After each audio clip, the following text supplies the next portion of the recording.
Assalamualaikum warahmatullahi wabarakatuh. Pada video ini kita akan melihat bagaimana cara mengubah nama komentator di word processor. Apa itu word processor? Word processor sendiri adalah sebuah aplikasi komputer yang dapat digunakan untuk mengolah kata. Mengolah di sini dalam artian membuat, mengedit, menghapus, menyimpan maupun mencetak kata yang sudah dibuat ke dalam media lainnya. Word processor yang umum digunakan di komputer berperangkat sistem operasi Windows adalah Microsoft Word, LibreOffice Writer, dan juga WPS Office Writer. Sekarang kita akan mencoba mengubah nama komentator di WPS Office Writer.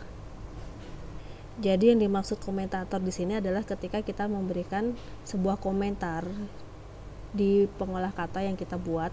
Misalnya di sini saya akan memberikan komentar di bagian ini. Nah, di sini namanya adalah nama username untuk perangkat komputer yang kita gunakan. Jadi defaultnya ini adalah nama yang kita gunakan untuk login ke dalam komputer atau Windows. Di sini ketika kita menggunakan komputer orang lain dan kita ingin mengeset nama komentatornya ini sebagai nama kita, misalnya saya ganti menjadi nama Budi, nah, kan otomatis kita harus mengubah nama ini supaya yang memberikan komentar terrecord namanya adalah Budi.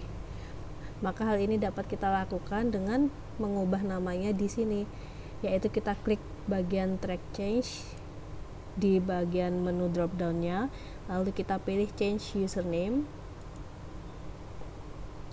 Di name di sini kita masukkan nama yang kita kehendaki.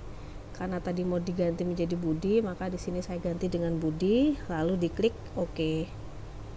Untuk komentar yang sudah dibuat, namanya masih terrecord menggunakan nama komentator sebelumnya. Nama Budi akan terpakai ketika kita memberikan komentar berikutnya. Contohnya, semisal kita mau memberikan komentar untuk ini.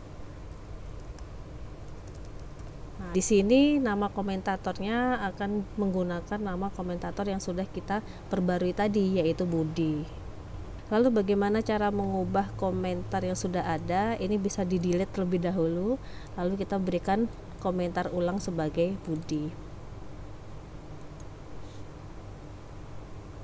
Sekian video tutorial kita kali ini, semoga bermanfaat. Assalamualaikum warahmatullahi wabarakatuh.